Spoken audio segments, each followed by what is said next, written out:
Bonjour, bienvenue dans C'est pas compliqué. Aujourd'hui, nous allons parler des animaux, à ne pas confondre avec les animaux. Mais alors, c'est quoi un animal? Moi, ça m'intéresse pas beaucoup. Et vous, est-ce que cela vous intéresse? Est-ce que vous savez c'est quoi un animal? Mais oui, Adriane. Mais bien sûr que ça les intéresse de savoir c'est quoi un animal. Mais non, dis, c'est nul. Et au fait, est-ce que toi tu sais c'est quoi un animal? Non, je ne sais pas, mais j'aimerais bien le savoir. C'est quoi une AMO? Alors une AMO, c'est un service qui se met à la disposition des jeunes et des familles, mais principalement des jeunes, pour les jeunes qui éprouvent des difficultés, mais pas spécialement des grosses difficultés, parce que le service AMO travaille en prévention.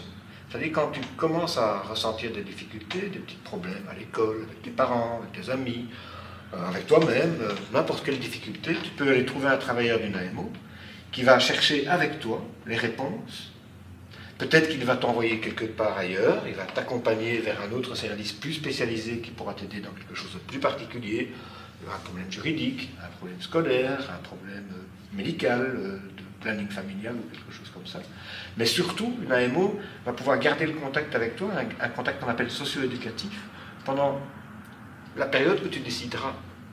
Parce que c'est toi qui décideras quand tu commences à être aidé et quand tu arrêtes d'être aidé. Et éventuellement, ça dure pendant des années. Et moi, je dis toujours qu'une AMO, elle est très bien, elle travaille très bien quand elle règle des petits problèmes, quand les problèmes sont encore petits. Et que ce n'est pas des énormes problèmes qu'il y a à résoudre. Malheureusement, parfois, l'AMO est là aussi quand les problèmes ne sont pas tout petits et qu'on a de plus grosses difficultés et que des travailleurs sociaux, en aide spécialisée de l'aide à la jeunesse, peuvent accompagner alors le jeune dans ses difficultés plus importantes. L'ASBL L'Oranger a été constituée le 2 avril 1986 à l'initiative d'un groupe de jeunes travailleurs sociaux souhaitant offrir à d'autres jeunes un accompagnement à l'autonomie la plus complète possible. Dans un premier temps, leur action s'est focalisée sur les jeunes vivant dans les homes pour enfants et qui, à brève échéance, quitteront leur institution. L'association nouvellement créée va s'installer dans des conditions assez précaires rue des 4 Vents à Molenbeek. N'ayant pas de moyens financiers, l'équipe va pendant ces week-ends utiliser toutes les ressources disponibles, brocante, soupe et spaghettis, recherche de dons. L'argent ainsi récolté a permis à l'équipe d'offrir aux jeunes un service de base. Malheureusement, l'aventure molenbeekoise va devoir s'arrêter. L'équipe va donc être contrainte de trouver des nouveaux locaux. L'Oranger a à ce moment-là un peu de chance car elle rencontre une échevine progressiste à Berchem-Saint-Agathe qui va s'enthousiasmer pour le projet et se battre pour obtenir des locaux. En 1987, l'administration communale de Berchem-Saint-Agathe décide d'octroyer à titre précaire une maison, rue de l'Église à Berchem-Saint-Agathe. Cependant, les locaux obtenus étant fort dégradés, l'équipe de l'Oranger va se lancer avec des amis dans une rénovation complète de la maison. Pendant plus de 4 ans, l'équipe va s'employer à collecter du mobilier et tout ce qui est nécessaire à l'autonomie des jeunes, allant à l'époque jusqu'à effectuer des déménagements avec les jeunes et les aider à aménager leur appartement. Le 1er janvier 1990, l'Oranger va signer sa première convention avec le ministère de la Communauté française et obtiendra un emploi de coordinateur, un de travailleur social et les frais de fonctionnement. En 1991, l'Oranger va répondre à un appel à projet du Centre pour l'égalité des chances et la lutte contre le racisme et va se réinstaller à Molenbeek dans le quartier maritime. Cette aventure va durer 28 ans et continue toujours aujourd'hui. Le 24 avril 1997, l'Oranger sera agréé en qualité de service AMO et son équipe de base va compter 5 travailleurs. Le conseil d'administration de l'époque décide de transférer le siège social à Molenbeek et d'officialiser une antenne à Berchem-Saint-Agathe. L'antenne, après 17 ans de présence à Berchem-Saint-Agathe, sera chassée par la mérule qui a envahi le bâtiment. Après une courte période de galère, l'antenne va trouver une nouvelle vie dans la commune de Gênes, où le bourgmestre va accorder une convention d'occupation gratuite d'un bâtiment communal qui permettra à l'équipe d'offrir tous les services AMO aux jeunes Gétois. En quelques mots, pouvez-vous nous raconter l'histoire de l'Oranger ou une anecdote ? Bon, alors je vais essayer de résumer l'histoire de cette institution qui date de 1986. On va faire très vite. 1986, on s'installe rue des Quatre Vents à Molenbeek. Ensuite, on doit partir. On va s'installer à Berchem-Saint-Agathe pendant un certain temps. Et de Berchem-Saint-Agathe, on va migrer vers le quartier maritime. Et à partir de là, on va installer le siège social de notre service dans le quartier maritime et conserver une antenne à Berchem-Saint-Agathe. Antenne qui, après 17 ans, a dû partir aussi parce que là, on n'a pas eu de chance, la maison était mangée par la mérule, et donc on a dû partir en urgence. Bah oui.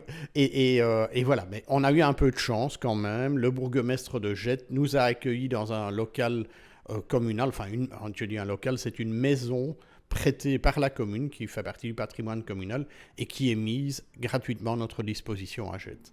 Donc voilà, en quelques mots, le résumé, en tout cas très très fort, très résumé de l'histoire de l'Oranger, quoi. Okay, voilà. Pouvez-vous nous raconter l'historique de l'Oranger en quelques mots? Alors, l'Oranger est né de l'initiative des 4 frères Mulas.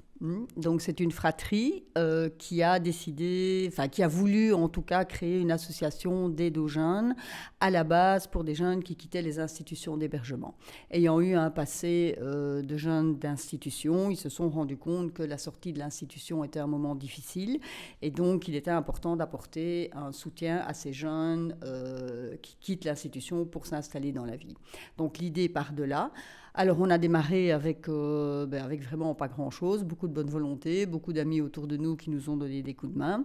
Et donc, on a commencé à créer le projet pédagogique, à essayer de trouver un local, à se faire connaître auprès des institutions d'hébergement.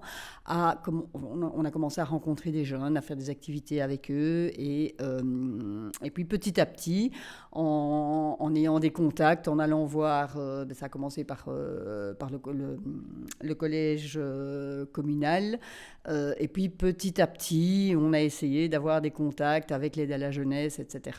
Et donc, on a introduit des demandes de subventions. Et petit à petit, on a eu une reconnaissance pour un travailleur, et puis 2, et puis 3. Au départ, on était sur la commune de Berchem. Au tout début, on était à Molenbeek-Saint-Jean dans un petit local, et puis on a obtenu une maison à Berchem-Saint-Agathe qu'on a entièrement rénovée. Et puis, après ça, Berchem-Saint-Agathe est devenue l'antenne et le siège social a été installé à Molenbeek-Saint-Jean, à l'endroit que vous connaissez maintenant. Non, ça a d'abord été implanté à la rue de l'Intendant, je pense, et puis c'est passé à la rue Le Lorrain.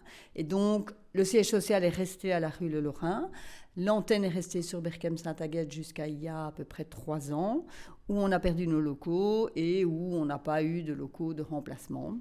Et donc, la commune de Jette, souhaitant avoir une AMO sur sa commune, nous a proposé des locaux. Et donc, l'antenne de Berchem est devenue l'antenne de Jette et est située ici où vous êtes aujourd'hui.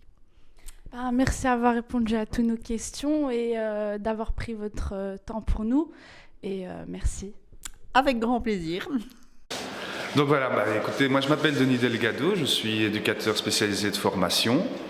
Alors on va bientôt déménager de ces super locaux. En ce qui me concerne, j'ai commencé à l'Oranger il y a 10 ans. C'était ma première expérience professionnelle comme éducateur spécialisé. Alors évidemment, j'ai énormément de bons souvenirs, notamment grâce à ici le local polyvalent. On a fait énormément d'activités avec les jeunes. On en a vu beaucoup, on en a suivi. Et donc c'était vraiment très très chouette sur ce laps de temps, 10 ans quand même, de les voir évoluer de manière positive. Et donc moi j'en retiens de ces années-là beaucoup d'expériences positives avec les jeunes. C'était vraiment une très chouette expérience ces années ici à Molenbeek. Alors c'est vrai, on entend souvent des histoires sur Molenbeek, tcha-tcha-tcha. Moi, en ce qui me concerne, j'ai travaillé quand même pas mal d'années. Vu qu'ici maintenant, actuellement, je travaille à Jette, je suis toujours senti à l'aise à travailler à Molenbeek. J'ai fait des super rencontres, que ce soit des professionnels, que ce soit des jeunes. Je trouve que c'est une commune vraiment très très riche. Et donc c'est vrai que c'est assez, des fois perturbant entre ce qu'on entend au niveau la vision des médias, les gens qui sont un peu dans le préjugé, et moi me concernant, que je considère davantage ancré dans la réalité, et donc entre la réalité que j'ai vécue, moi, en tant que travailleur ici, que ce soit humaine ou professionnelle, je trouvais que c'était vraiment une expérience très très riche. J'ai beaucoup appris ici à Molenbeek, à l'Oranger, j'ai fait de super rencontres, et c'était vraiment... je pense que c'est une expérience qui m'a aidé à grandir dans ma profession. Et donc, ce n'est pas parce que finalement une page se tourne que c'est terminé. Merci d'avoir répondu à toutes nos questions et je vous laisse... Le mot de la fin. Voilà, écoutez, très enchanté en tout cas d'avoir fait votre connaissance. Et c'était bien sympa. On recommencera. Merci, c'est gentil.